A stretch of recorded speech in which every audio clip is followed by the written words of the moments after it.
Nagpupuri kami sa'yo, Panginoong Jesucristo.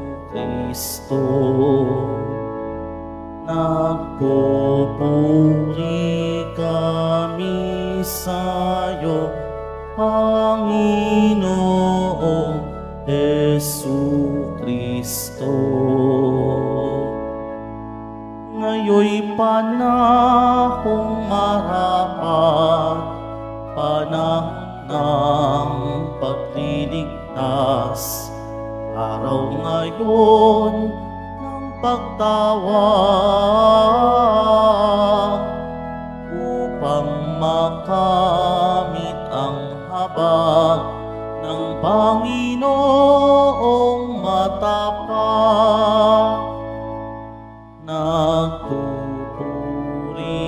kami sa'yo, Panginoong Jesucristo.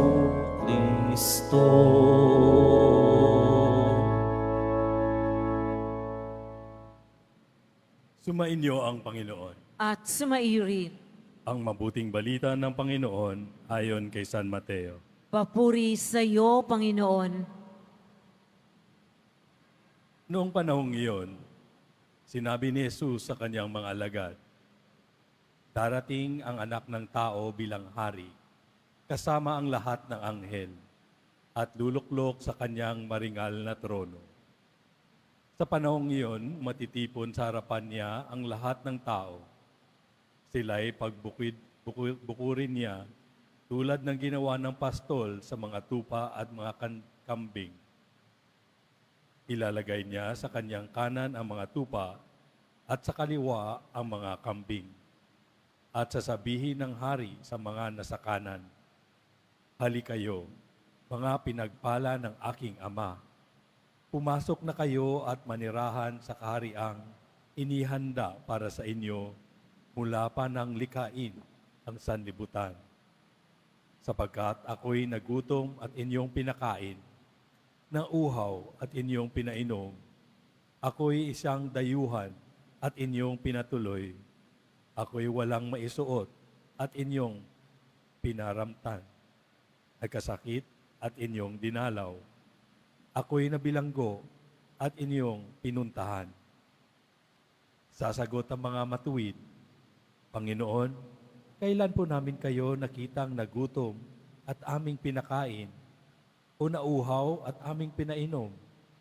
Kailan po kayo naging dayuhan at aming pinatuloy, o kaya'y walang maisuot at aming pinaramtang? At kailan po namin kayo nakitang may sakit o nasa bilangguan at aming dinalaw? Sasabihin ng hari, sinasabi ko sa inyo, nang gawin ninyo ito sa pinakamahamak sa mga kapatid kong ito ay nasa akin ninyo ginawa. At sasabihin naman niya sa mga nasa kaliwa, lumayo kayo sa akin, mga sinumpa.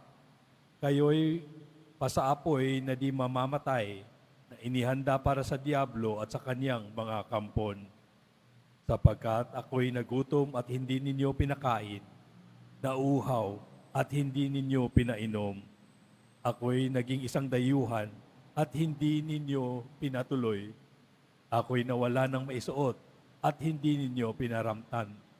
Ako'y may sakit at nasa bilangguan at hindi ninyo dinalaw. At sasagot din sila, Panginoon, kailan po namin kayo nakitang nagutom, nauhaw, naging dayuhan, na wala ng maisuot, may sakit o nasa bilangguan, at hindi namin kayo pinaglingkuran? At sasabihin sa kanila ng hari, sinasabi ko sa inyo, nang pakaitan ninyo ng tulong ang pinakamahamak na mga ito, ako ang inyong pinagkaitan. Itataboy ang mga ito sa kaparusahang walang hanggan, ngunit ang mga matuwid ay tatanggap ng buhay na walang hanggan. Ang mabuting balita ng Panginoon. Pinupuri ka namin, Panginoong Hesukristo. Magsiupo muna po ang lahat.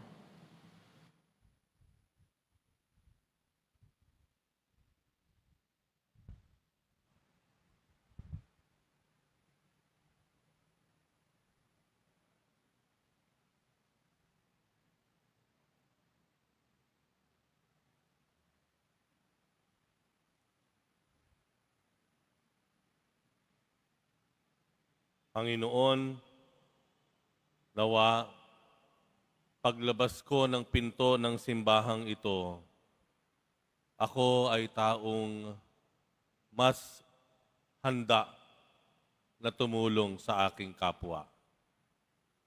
Yun po ang isang mungkahi ko po sa inyo na panalangin sa bawat pagkakataon na kayo ay magdarasal sa isang simbahan at pagkatapos ay lalabas kayo sa pinto nito.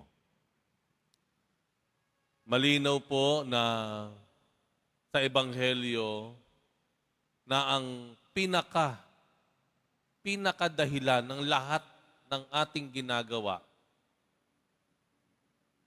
Maliwanag po sa Ebanghelyo na ang pinakadahilan para tayo maligtas ay ang kakayahan natin na tumulong sa ating kapwa. Sa makatuwid, prayers alone, pagdarasal lamang, hindi makapagdiligtas sa atin. Sa makatuwid, ang pagiging deboto, hindi rin makapagdiligtas sa atin. Sa makatuwid, ang attend sa banal na misa o sakramento ay hindi makapagdiligtas sa atin. Ano makapagdiligtas sa atin? Malinaw po sa Ebanghelyo ay ang ating gawi o kilos na nagpapakita sa Diyos ng ating malasakit sa ating kapwa. Ang ating kawang gawa sa kapwa-tao natin. Yun ang makapagdiligtas sa atin. Malinaw po na sa huling araw, na lahat ng tao sa mundo ay haharap sa Diyos, ang magiging dahilan at tatanong sa atin ng Diyos ay hindi yung gaano ka ba kahaba na nagdasal. Hindi pala yun ang itatanong ng Diyos. Ikaw ba ay deboto? Hindi rin yun ang itatanong sa atin ng Diyos. Gaano ba karami ang alam mong nobina? Hindi yun ang itatanong sa atin ng Diyos. Anong itatanong sa atin ng Diyos? Para maging marapat tayo sa kaharian niya, nagawa mo bang pakaanin o painumin ang kapwa mo na nagugutom o nauuhaw? Nagawa mo bang tanggapin ang mga tao na naliligaw? Nagawa mo bang bisitahin yung mga tao na napipiit at nalulungkot? Ang itatanong pala ng Diyos sa atin ay tungkol sa ugnayan natin sa kapwa natin. Hindi nga pala doon sa kaugnayan natin sa Kanya, kung hindi sa kaugnayan natin sa kapwa natin. Paano natin tinrato ang ating kapwa? Yun pala ang pwedeng maging daan ng ating kaligtasan at pwede rin ikapahamak nating lahat. Yung pagsusukat ng Diyos, paglilitis ng Diyos, kung paano nga ba tayo nakipag-ugnayan sa ating kapwa. Ang tanong, pues, bakit pa ako nagiging deboto? Bakit kailangan pa akong lumuhod, maglakad ng paluhod, papuntang altar? Pues, bakit kailangan ko pang tumanggap ng sakramento? Kung ganun din naman pala, bakit ko pa kailangang tapusin at kumpletuhin ang mga nobinaryo? Bakit kailangan pa akong maging relihiyoso kung ganun pala? Maaari yun ang tanong ninyo sa akin na susunod. Hayaan niyo sagutin ko sa inyo yan. Tayo ay nagdarasal, tayo ay tumatanggap ng sakramento, tayo po ay nagsasakripisyo, nakaluhod tayo ng pagkatagal-tagal, taimtim tayo nagdarasal para tayo ay mahubog sa isang uri ng buhay na nagmamalasakit at pinapahalagahan ang ugnayan natin sa ating kapwa. Nagdarasal tayo para maging mas matulungin tayo. Tumatanggap tayo ng sakramento para mas maging tumutulong tayo. Mas tayo ay lalong maging malalahanin sa kapwa. Tayo ay nagmamalasakit sa kapwa. Nagdarasal tayo, nagiging deboto tayo. Ito tunay na kahulugan ng deboto. Tayo ay nagiging deboto dahil tayo nagsusumamo sa Diyos na nawa tayo ay maging mabuting tao sa ating pakikitungo, sa ating ugnayan, sa ating kapwa. We pray that we become better brother or a sister to others. Minsan kasi ang ating pagiging deboto at madasalin ay nakukulong lang sa sarili nating kalagayan. Hindi po ganoon. Ang ating pagdarasal, sakripisyo, pagiging deboto, dapat po yan konektado sa ating ugnayan, sa uri ng ugnayan na mayroon tayo sa ating kapwa. Ang ganda nga po nung unang pagbasa, kung inyo pong narinig, ay napakalinaw po, no? Na ang sabi ng Panginoon kay Moises, magpakabanal kayo. Ang habilin ng Diyos kay Moises para ipangalat doon sa kanyang bayan, magpakabanal kayo. At dito po, binigyan ng kahulugan kung ano ang ibig sabihin ng pagiging banal. Dahil kasunod na kasunod nito, sinabi ng Diyos kay Moises, huwag kang magnanakaw. Ang pagpapakabanal pala ay hindi yung pagluhod lamang, kung hindi, huwag kang kukuha ng hindi sa iyo. Huwag kang magsisinungaling. Huwag kang manloloko, manlilinglang. Huwag kang mandadaya. Huwag kang mga api. Huwag kang mga abuso. Maliwanag.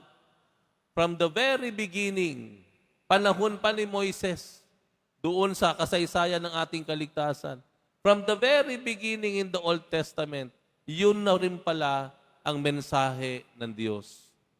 Ito pala ang ibig sabihin ng pagiging madasalin, pagiging banal.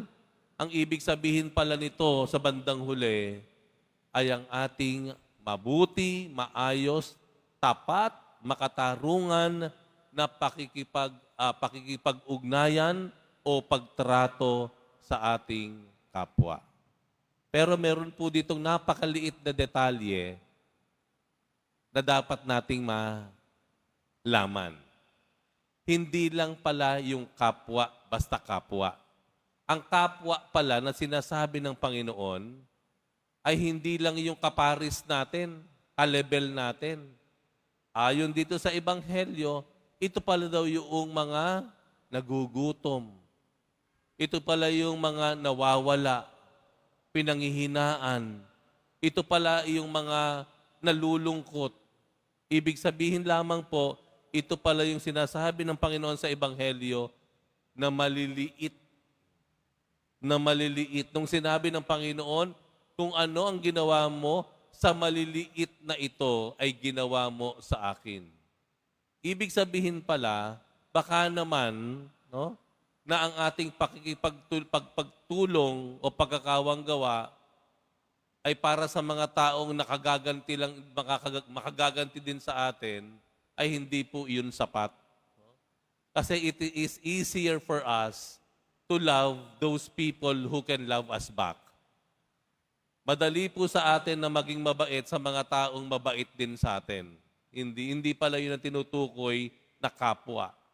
Ang kapwa pala na sinasabi ng Panginoon ay yung mga taong walang kakayahan na ibalik sa atin yung pabor o kabutihan o kabaitan na kaya nating ibigay sa kanila. Yung maliliit na tinatawag ng Ebanghelyo. Yung mga talagang mas mahirap sa atin, mas hikahos sa atin, mas mahina sa atin. Yung pala yung kapwa na sinasabi. Muli, paanyaya ko po sa lahat. Deboto ka man o hindi, padasalin ka man o hindi, regular ka mang nagmimisa o hindi, ang dalangin po natin, ang mungkahi ko, Kada kayo lalabas ng pintuan ng simbahan, ang dalangin po natin, Panginoon, sa paglabas ko ng pinto ng iyong tahanan, nawa, gawin mo ako na isang tao na mas mabuti, mas nagmamalasakit, mas matulungin, mas dumadamay sa aking kapwa, lalo na doon sa mga maliliit sa kanila.